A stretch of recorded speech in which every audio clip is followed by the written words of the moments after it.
Vyjel hodně daleko z brány. Kovář. Kovář se nakonec pokud dostal v útočném pásmu. Ruta. Spolupráce dvou odchovanců píseckého hokeje. Jana Ruty a Jana Kováře nevede teď k tlaku v útočném pásmu. Kovář musí zpátky. Pastrňák, Kovář. Ruta, ne. Škoda, ten kotouč mu projel mezi bruslemi. Pastrňák už bruslí velmi pomalu. Má za sebou dvě dlouhá střídání. Už taky míří na hráčskou lavici. Mezitím Gudas proniká přes modrou čáru. Gudas a teď Plekance, ale Korpisel si poradil. Ještě Gudas vyrušil teď Finy, kteří nestačili vyhodit. Birner na modré čáře.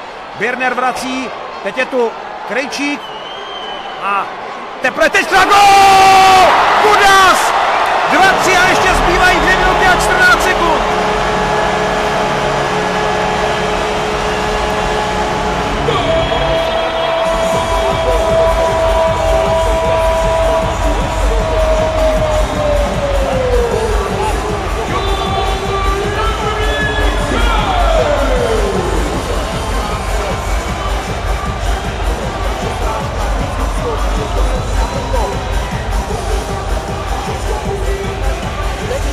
Že Řepík svými kalhotami, ne, čistý průstřel značky Gudas.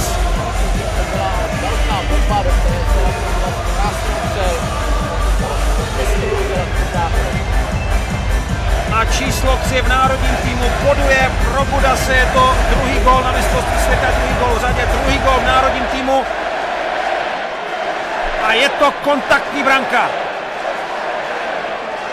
Jeřábek. Kovář spěchá za pukem, Hietanen. Aho. Jákola. Špatná rozehrávka, Pastrňák. Škoda, že ta střela se musela zlepšit. Gól! Kovář! Kovář vyrovnává na